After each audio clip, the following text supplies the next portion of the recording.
بسم اللہ الرحمن الرحیم۔ السلام علیکم۔ جیسا کہ ہمارا باب چل رہا ہے صحابہ کرام رضی اللہ عنہم کی بہادری کے قصے، آج ہم سعد بن ابی وقاص اور حضرت عباس بن عبد المطلب رضی اللہ عنہ کی بہادری کے قصے جو ہے وہ پڑھیں گے۔ سب سے پہلے حضرت سعد بن ابی وقاص رضی اللہ عنہ کی بہادری۔ حضرت زہری رحمۃ اللہ علیہ فرماتے ہیں کہ حضور اقدس صلی اللہ علیہ وسلم نے حجاز کے علاقہ دابغ کی جانب ایک جماعت کو بھیجا جس میں حضرت سعد بن ابی وقاص رضی اللہ عنہ تھے۔ مشرکین مسلمانوں پر ٹوٹ پڑے۔ اس دن حضرت سعد نے اپنے تیروں سے مسلمانوں کی خوب حفاظت کی، اور حضرت سعد سب سے پہلے مسلمان ہیں جنہوں نے اللہ کے راستے میں تیر چلایا، اور یہ اسلام کی سب سے پہلی جنگ تھی۔ حضرت سعد نے اپنے تیر چلانے کے بارے میں یہ اشعار کہے جس کا ترجمہ یہ ہے: ذرا غور سے سنو، کیا حضور صلی اللہ علیہ وسلم کو یہ بات پہنچ گئی ہے کہ میں نے اپنے تیروں کی نوک سے اپنے ساتھیوں کی حفاظت کی ہے؟ ہر سخت اور ہر نرم زمین میں نے مسلمانوں کے دشمن کو تیروں کے ذریعے خوب اچھی طرح بھگایا ہے۔ یا رسول اللہ، کوئی بھی مسلمان مجھ سے پہلے دشمن پر تیر چلانے والا شمار نہیں کیا جاتا، کیونکہ میں نے سب سے پہلے تیر چلایا ہے۔ حضرت ابن شہاب رحمۃ اللہ علیہ فرماتے ہیں کہ حضرت سعد رضی اللہ عنہ نے غزوہ احد کے دن ایک تیر سے 3 کافروں کو قتل کیا، اور اس کی یہ صورت ہوئی کہ دشمن نے ان کی طرف تیر پھینکا، انہوں نے وہ تیر کافروں پر چلایا اور ایک کو قتل کر دیا۔ کافروں نے وہ تیر پھر ان پر چلایا، انہوں نے اس کو تیر کو لے کر کافروں پر دوبارہ چلا دیا اور ایک اور کافر قتل کر دیا۔ کافروں نے وہ تیر ان پر تیسری مرتبہ چلایا، انہوں نے پھر وہ تیر لے کر ان کافروں پر چلایا اور تیسرے کافر کو قتل کر دیا۔ حضرت سعد کے اس کارنامے سے مسلمان بہت خوش ہوئے اور بڑے حیران ہوئے۔ حضرت سعد نے بتایا کہ یہ تیر مجھے حضور صلی اللہ علیہ وسلم نے دیا تھا، کافروں کی طرف سے آیا ہوا یہ تیر حضور نے ان کو پکڑایا ہوگا۔ راوی کہتے ہیں کہ اس دن حضور نے حضرت سعد سے فرمایا تھا کہ میرے ماں باپ تم پر قربان ہوں۔ حضرت ابن مسعود رضی اللہ عنہ فرماتے ہیں کہ غزوہ بدر کے دن حضرت سعد رضی اللہ عنہ حضور صلی اللہ علیہ وسلم کے ساتھ کبھی سوار ہو کر لڑتے اور کبھی پیادہ، یا یہ مطلب ہے کہ وہ تھے تو پیادہ لیکن دوڑتے سوار کی طرح تھے۔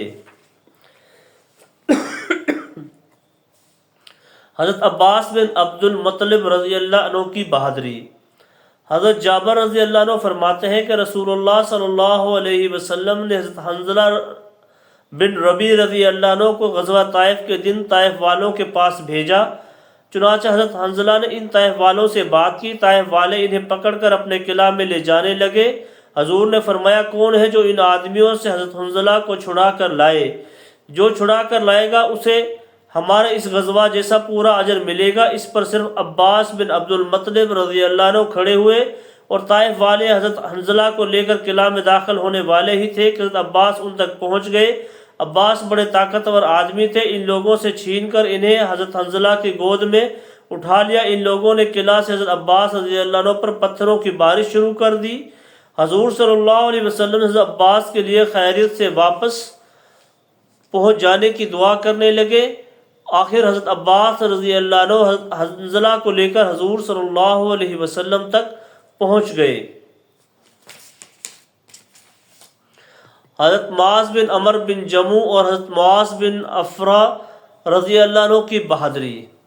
حضرت عبد الرحمن بن عوف رضی اللہ عنہ فرماتے ہیں کہ غزوہ بدر کے دن میں لڑنے والوں کی صف میں کھڑا تھا، میں نے دیکھا کہ میرے دائیں اور بائیں جانب انصار کے 2 کم عمر لڑکے کھڑے ہیں۔ مجھے خیال ہوا کہ میں قوی اور مضبوط لوگوں کے درمیان ہوتا تو اچھا تھا۔ جو کچھ پڑھا ہے اللہ تعالیٰ اس پر ہم سب کو عمل کی توفیق عطا فرمائے۔ جو کل ہمارا موضوع ہے وہ ہے حضرت معاذ بن عمر بن جموع اور حضرت معاذ بن افرا رضی اللہ عنہ کی بہادری۔ ہم ایک اور واقعہ بھی پڑھ لیتے ہیں۔ حضرت قتادہ بن نعمان رضی اللہ عنہ کی بہادری۔ حضرت قتادہ بن نعمان رضی اللہ عنہ فرماتے ہیں کہ حضور صلی اللہ علیہ وسلم کو ہدیہ میں ایک کمان ملی، آپ نے وہ کمان احد کے دن مجھے دے دی۔ میں اس کمان کو لے کر حضور کے سامنے کھڑے ہو کر خوب تیر چلاتا رہا، یہاں تک کہ اس کا سرا ٹوٹ گیا۔ میں برابر حضور صلی اللہ علیہ وسلم کے چہرے کے سامنے کھڑا رہا اور میں اپنے چہرے پر تیروں کو لیتا رہا۔ جب بھی کوئی تیر آپ کے چہرے کی طرف مڑ جاتا تو میں اپنا سر کو گھما کر تیر کے سامنے لے جاتا اور حضور کے چہرے کو بچا لیتا۔ چونکہ میری کمان ٹوٹ چکی تھی اس لیے میں تیر تو چلا نہیں سکتا تھا۔ پھر آخر میں مجھے ایک تیر ایسا لگا جس سے میری آنکھ کا ڈیلا ہاتھ پر آ گرا۔ میں اسے ہتھیلی پر رکھے ہوئے آپ کی خدمت میں حاضر ہوا۔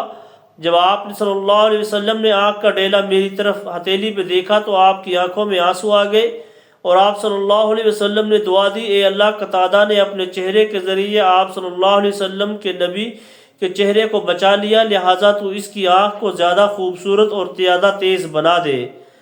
چنانچہ ان کی وہ آنکھ دوسری سے زیادہ خوبصورت اور زیادہ تیز نظر والی ہو گئی۔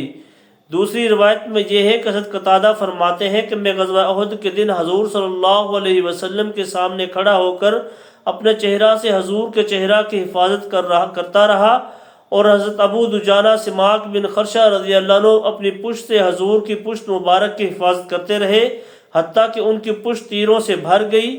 اور یہ بھی غزوہ احد کے دن ہوا تھا۔ جو کچھ پڑھا اللہ تعالی ہم سب کو عمل کی توفیق عطا فرمائے۔